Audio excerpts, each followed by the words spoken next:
সুবোধ ঘোষের লেখা গল্প ঠগের ঘর।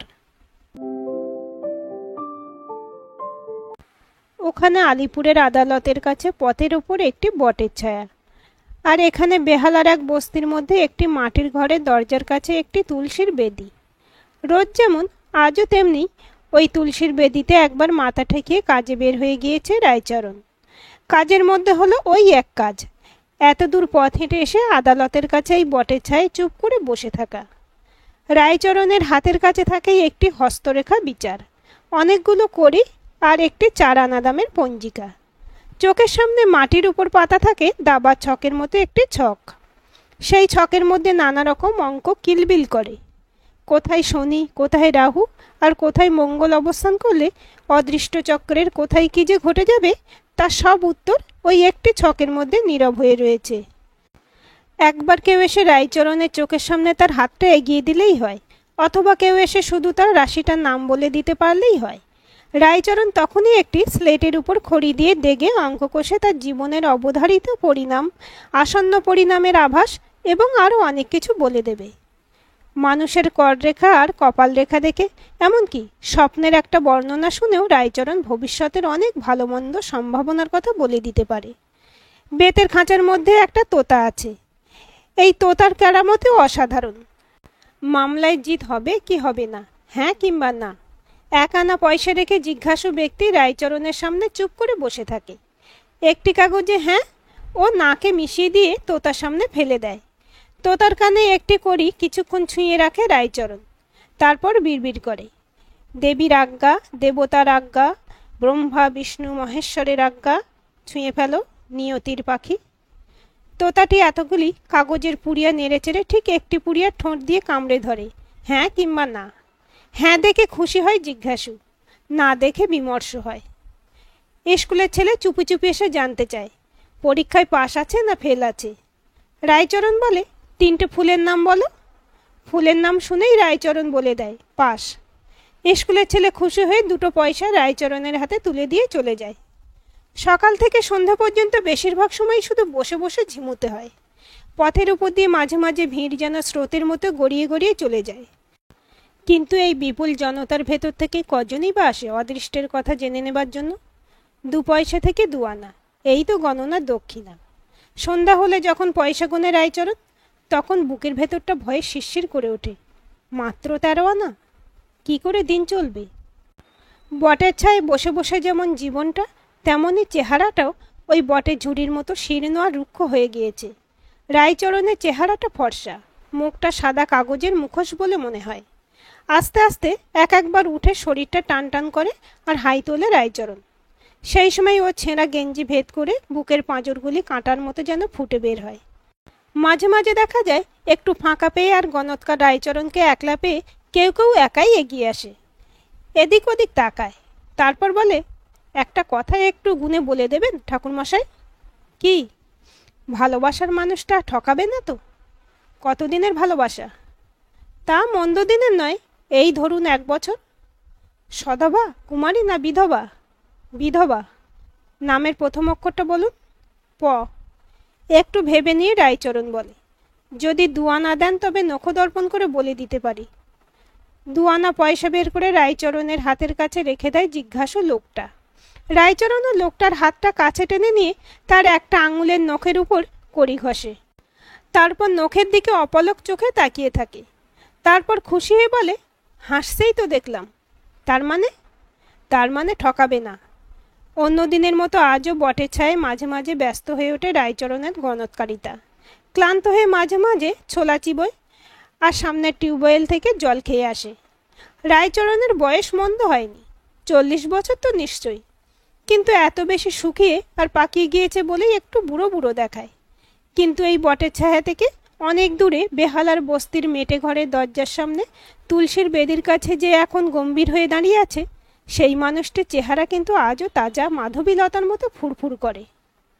রায়চরণের বউ পারুলবালা, যে রায়চরণ গণৎকার আকাশে রাহু শনি মঙ্গলের মতিগতি রহস্য হাতের মুঠোয় ধরে রেখেছে, সে আজ এই বটের ছায়ে বসে কোন তন্দ্রার মধ্যে এখনো চমকে ওঠে।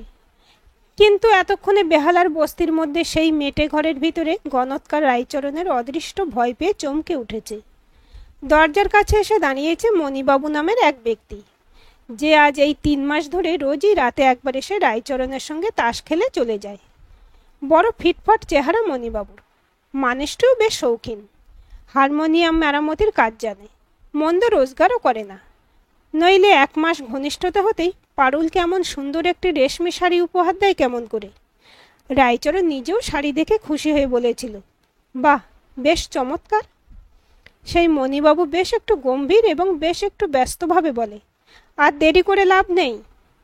পারুলবালা বলে, তুমি তো আসতে অনেক দেরি করে দিলে, আমি তো ভেবেই মরছিলুম এ আবার কোন এক নতুন ঠগের পাল্লায় পড়লুম। রায়চরণকে আজ ঠগ বলে মনে প্রাণে বিশ্বাস করতে পারছে পারুল, এবং মনে হয়েছে এই পৃথিবীর মধ্যে মণিবাবুই একমাত্র মানুষ যে কখনোই ঠগ হতে পারে না এবং কোনোদিনও হবে না। জ্যোতিষবিদ্যার কারবার করি, কত রাজা মহারাজা আমার খদ্দের, কলকাতার বাসায় ঠাকুর চাকর আছে। এই রকম একটি অতি সচ্ছল অবস্থার মানুষ বলে নিজের পরিচয় দিয়ে পারুল নামে একটি সুন্দরী মেয়েকে এক গেঁয়ো মামার বাড়ির দাসীপনা থেকে উদ্ধার করেছিল যে, সে হলো ওই রায়চরণ। আজ পারুলবালা দাঁতে দাঁত চিবিয়ে ভাবে, সেই নির্দয় মামার বাড়ির দাসীপনা তবু ভালো ছিল, কিন্তু এ কি নাশ করলো লোকটা।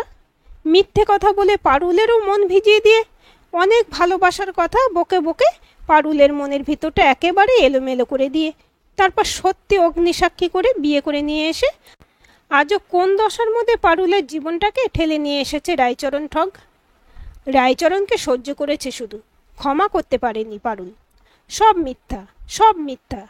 লোকটা শুধু চেহারাটাই দেখতে ভালো ছিল, আর কথাগুলি মিষ্টি। তাই দেখে পারুলের মন ভুলেছিল নিশ্চয়ই, স্বীকার করে পারুল, এবং সেই ভুলের জন্যই তো আজ এই দশা। 8টা বছর ধরে একেবারে একটানা হাতে জীবন সহ্য করতে হয়েছে। কত মুলুকেই না পারুলকে ঘুরিয়ে মেরেছে লোকটা। বর্ধমান, ধানবাদ, রাঁচি, মুঙ্গের, মানুষের ভাগ্য শুনতে শুনতে ছটফট করে দুনিয়ার চারদিকে যেন ছুটে বেরিয়েছে লোকটা। তবু বিয়ে করা বউটাকে পেট ভরে ভাত খাওয়াতে পারেনি। এক একটা গয়নার স্বাদ তো দুঃস্বপ্ন। এমন দিন গিয়েছে যখন শাড়ির অভাবে ঘরের ভিতরে গামছা পরে বন্ধ থাকতে হয়েছে। ধানবাদ থাকতে একদিন কষ্ট সহ্য করতে না পেরে ঘরের বাইরে এসে যেচে এক ভদ্রলোকের সঙ্গে আলাপ করে দুরবস্থার কথা বলে টাকা নিয়েছিল পারুল। আজও মনে পড়ে পারুলের। সেই ভদ্রলোক ঠিক সন্ধ্যা হতেই ঘরের দরজায় এসে কড়া নেড়েছিলেন। চেঁচিয়ে কেঁদে ফেলেছিল পারুল। অনেক মাপ চেয়ে তবে রেহাই পেয়েছিল। আজ মনে হয় সেই বাজে কাঁদুনির কোনো অর্থ হয় না। সেই ভদ্রলোককে দরজা খুলে দিলে কি এমন খারাপ হতো? রায়চরণকে ঘেন্না করতে করতে এরকম অনেক কথাই অনেকবার মনে হয়েছে, অনেকবার বলেও দিয়েছে ওরকম 2-4টে কথা। কিন্তু রায়চরণ নির্বিকার। আজও নির্বিকার মনে অদৃষ্টের এক গাদা নোড়া ঝুলি ঝোলা নিয়ে কোনো এক বটগাছের ছায়ের কাছে গিয়ে বসে আছে লোকটা। মিথ্যে কথা বলে লোক ঠকায়, ঠকিয়ে বিয়ে করে। আজ কিন্তু ওর এতদিনের নির্বিকার ঠগিপনার উপর অদৃষ্টের প্রতিশোধ ঘনিয়ে এসেছে। তাই এসেছে মণিবাবু। এই 3টে মাস মণিবাবু নামের মানুষটা অনেক মায়া করেছে বলেই পারুলের শ্বাসটা একটু রঙিন হয়েছে। পারুলের মুখের দিকে তাকিয়ে সেদিন মণিবাবু চোখ জলে ভরে উঠেছিল। আশ্চর্য হয়ে গিয়েছিল পারুল। আমার কষ্ট দেখলে আপনি কাঁদেন কেন? আপনি তো আমার কেউ নন। মণিবাবু বলেছিল, কেউ নই বলেই তো দুঃখ হচ্ছে পারুল, তাই যতখানি স্বাদ আছে ততখানি করতে পারছি না। সেই একটি সন্ধ্যায় এই তুলসী বেদির কাছে দাঁড়িয়ে মণিবাবুর কথাগুলি শুনে পারুলবালার বুকের ভেতরটা ধরফর করে উঠেছিল। কিন্তু তারপর আর নয়। মণিবাবু বলেছিল, যতদিন বাঁচি ততদিন দূরে থেকেই তোমাকে ভালোবাসবো। থাক, তুমি যেমনটি আছো তেমনটাই থাকো, আমি যেন তোমাকে শুধু মাঝে মাঝে দেখতে পাই। পারুলবালার গলার স্বরটা বিভোর হয়ে বলে, মাঝে মাঝে কেন, রোজই দেখে যেও। রোজই এসেছিল মণিবাবু এবং রায়চরণের সঙ্গে তাস খেলেছে। বাজার করে নিজের হাতে বয়ে নিয়ে এসেছে কপি আর চিংড়ি আর মুগের ডাল। পারুলবালা আশ্চর্য হয়ে দেখেছে, আর মনে মনে ঘেন্নায় জ্বলে গিয়েছে। রায়চরণ নির্বিকার মনে সেই কপি, চিংড়ি আর মুগের ডালে রান্না খেয়েছে। বেহায়াটা যেন নিজের রোজগারের জিনিস গর্ব করে খাচ্ছে। মণিবাবুকে ভালো লাগে, খুব ভালো করে সেজে মণিবাবু চোখের সামনে দাঁড়াতে ভালো লাগে। মুগ্ধ হয়ে যায় মণিবাবু। কিন্তু দেখতে পায় পারুল রায়চরণ নামে যে লোকটা তার স্বামী হয়ে বসে আছে, সেই লোকটা যেন কিছুই দেখতে পায় না। আর এভাবে নয় পারুল, যেদিন মণিবাবু পারুলের হাত ধরে এই কথাটা বলে ফেলল, সেদিন পারুলের মনটাও যেন গলে গেল। পারুল বলে, আমিও বলছি, আর এভাবে পড়ে থাকবার কোনো মানে হয় না। তাহলে যাবে? যাব। সেই যাবার লগ্ন ঘনিয়ে এসেছে। বেহালার বস্তির ভিতরে একটা মেটে বাড়ির অদৃষ্ট আজ আর কিছুক্ষণ পরে শূন্য হয়ে যাবে। ব্যস্তভাবে বাক্স সাজাতে থাকে পারুলবালা। মণিবাবুই দিয়েছে সেই রঙিন শাড়িতে বাক্স ঠাসা। মণিবাবুই দিয়েছে দুটো গয়না, কানের আর গলার। সে দুটোও বাক্সের ভিতরে আছে। তবে আর সাজবারও দেরি করবার কি আছে? বাক্সের ভিতরে ছেঁড়া পুরনো আবর্জনার মতো অনেক জিনিস আছে। সেগুলি ফেলে দিলে বাক্সটা একটু হালকা হয়। মণিবাবু বলে, হ্যাঁ হ্যাঁ, পুরনো যা কিছু আছে সব ফেলে দাও। বাক্স উপুর করে পারুলবালা। পারুলের দুহাতে যেন ডাকাতির নেশা পেয়ে বসেছে। চোখ দুটো ছুরির ফলার মতো চকচক করে। নাক আর কান তেতে যেন বলছে, লালচে হয়ে উঠেছে। 8 বছরের জীবনের মতো ছেঁড়া নোংরা কুৎসিত স্মৃতিকে এখানে ফেলে রেখে দিয়ে চলে যাবার জন্য ছটফট করছে এক নারীর ঘৃণা ভরা মন। হাঁপাতে থাকে পারুল। মণিবাবু বলেন, কি হলো? পারুল বলে, একটা লাল চেলির জোর রয়েছে দেখছি। মণিবাবু চেঁচিয়ে ওঠে, ছুঁড়ে ফেলে দাও। চুপ করে কিছুক্ষণ বসে থাকে পারুল। তারপর চেলির জোরটাকে গুছিয়ে পাট করে তাকের উপর রেখে দেয়। হো হো করে হেসে ওঠে মণিবাবু। আবার বাক্স সাজায় পারুল। মণিবাবুরই দেওয়া যত উপহারের সম্ভার, আয়না, পাউডার, সুগন্ধ তেল, ঢাকাই, টাঙ্গাইল, বিষ্ণুপুরী আর ধনেখালির রঙিন শাড়ি, কানের দুল আর গলার হার। চলো এইবার, আর দেরি করা ভালো নয়। পারুলবালার চোখ দুটো নিথর হয়ে শুধু দরজার দিকে তাকিয়ে থাকে। তারপরে চমকে উঠে ঘরের মেঝেটার দিকে তাকায়। মণিবাবু বিরক্ত হয়ে বলে, কি হলো? পারুল বলে, এইসব ছেঁড়া কাপড় চোপড় ছড়িয়ে পড়ে ঘরটাকে বড় বিশ্রী করে দিল যে। কেমন নোংরা দেখাচ্ছে যে। হ্যাঁ, দেখে মনে হয় চোর ঢুকে একটা একলা অসহায় ঘরের বুকটাকে যেন তছনছ করেছে। পারুল বলে, একটু দাঁড়াও, যাচ্ছি যখন তখন ঘরটাকে একটু গুছিয়ে রেখে যাই। কি আশ্চর্য, চেঁচিয়ে ওঠে মণিবাবু। ঘর গোছায় পারুলওয়ালা। এখানে ওখানে বাসনগুলি পড়ে আছে। ঘটিটা এরই মধ্যে গড়িয়ে একটা ভাঙা টিনের প্যাটরার পিছনে গিয়ে লুকিয়ে পড়েছে। ঘটিটাকে তুলে নিয়ে দরজার পাশে রেখে দেয় পারুল। মণিবাবু বলে, যত সব বাজে যাচ্ছে তাই কাজ, আবার শুরু করলে কেন পারুল? পারুল বলে, কিছু নয় কিছু নয়, লোকটা এসে হাত মুখ ধোবার জন্য ঘটিটা খুঁজে যেন মিছে হয়রান না হয় তাই। মণিবাবু গম্ভীর হয়, সন্ধ্যা হয়ে আসছে কিন্তু পারুল। পারুল বলে, এই তো আমি তৈরি, শুধু একটু। আবার চুপ করে দাঁড়িয়ে কি যেন ভাবতে থাকে পারুল। একটা ছেঁড়া কামিজ দেওয়ালের একটা গোঁজের সঙ্গে ঝুলছে। ময়লা ছেঁড়া কামিজ। তালি ছিল, সেই তালিটাও খুলে গিয়েছে। সেই তালিটাকে সেলাই করে জুড়ে দিতে আর কামিজটাকে একটু ধুয়ে কেচে রাখতে পারেনি পারুল, ভুলেই গিয়েছে। তাই লোকটা কদিন ধরে শুধু ছেঁড়া গেঞ্জি গায়ে দিয়ে কাজে বের হয়ে যায়। মণিবাবুর দাঁতে দাঁত শব্দ হয় যেন। মনে হচ্ছে তুমি এখনই ওই ছেঁড়া কামিজ সেলাই করতে বসবে। যেন একটা খেলা পেয়েছে পারুল। মণিবাবুর দিকে তাকিয়ে মিনতি করে বলে, একটু দিই না কেন? কতক্ষণই বা সময় লাগবে? বাহ, ভ্রুকুটি করে মণিবাবু। আচ্ছা থাক। ভয় পেয়ে আর অপ্রস্তুত হয়ে মণিবাবুর মেজাজ শান্ত করবার জন্য পারুল টেনে টেনে হাসতে থাকে। আমাকে তুমি যতটা বোকা মনে করছো ততটা বোকা আমি নই। মণিবাবু যেন একটা স্বস্তির নিঃশ্বাস ছাড়ে। বাক্সটাকে নিজেই হাতে তুলে নিয়ে বলে, চলে এসো, বড় রাস্তায় গিয়ে ট্যাক্সি ধরবো। পারুল বলে, তুমি গিয়ে বাইরে দাঁড়াও, আমি 1 মিনিটের মধ্যে বের হয়ে আসছি।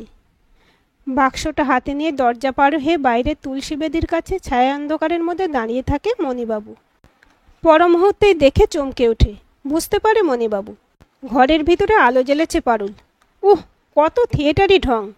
রাগ চাপতে চেষ্টা করে মণিবাবু। দাঁড়িয়ে থেকে শুধু ছটফট করে মণিবাবু। অনেকক্ষণ তো হলো, এখনও আসে না কেন পারুল? আবার এগিয়ে এসে দরজার কাছে দাঁড়ায় মণিবাবু। আবার চমকে ওঠে এবং স্তব্ধ হয়ে দাঁড়িয়ে দেখতে থাকে। কিন্তু দেখেও ঠিক বুঝতে পারে না মণিবাবু। এ কি করছে পারুল? উপুর হয়ে ঘরের মেঝের মাটিতে মাথা ঠেকিয়ে যেন প্রণাম করে পড়ে রয়েছে পারুল। ও কি হচ্ছে? গর্জনের মতো স্বরে আর দাঁতে দাঁত চিবিয়ে ডাক দেয় মণিবাবু। প্রণাম নেয়, প্রণামের মতো একটা ঢং। উনুনটার কাছে মেজের উপর মাথা পেতে দিয়ে ফুঁপিয়ে ফুঁপিয়ে কাঁদছে পারুল। উনুনের উপর একটা কড়ার মধ্যে শুকনো একটা রুটি আর এক ছিটে রান্না করা শাক। আস্তে আস্তে মুখ তোলে পারুল, মণিবাবুর দিকে তাকায়। তারপরেই পাগলের মতো চোখ করে যেন একটা প্রলাপ বিড়বিড় করতে থাকে। তাহলে লোকটা আজ ঘরে ফিরে এসে খাবে কি মণিবাবু? বলতে গেলে কিছুই যে নেই, ওই একটা শুকনো রুটি আর। চিৎকার করে ধমক দেয় মণিবাবু, তুমি কি এখন তাহলে রান্না আরম্ভ করবে, হতভাগী মেয়ে মানুষ? কোনো উত্তর দেয় না পারুলবালা। মাত্র আর এক মুহূর্ত দাঁড়িয়ে থাকে মণিবাবু। তারপরেই বাক্সটাকে বেশ শক্ত করে ধরে নিয়ে দরজার দিকে সরে যায়। চলে যাবার আগে আর একবার চেঁচিয়ে ওঠে মণিবাবু, তোমার ওই ঠক স্বামীর চেয়ে তুমি আরও ভয়ানক ঠক, ছি। আজকের এই গল্পটি আপনাদের কেমন লাগলো কমেন্ট করে জানাবেন। ভালো লাগলে অবশ্যই একটা লাইক দেবেন আর চ্যানেলটি সাবস্ক্রাইব করে সাথে থাকবেন।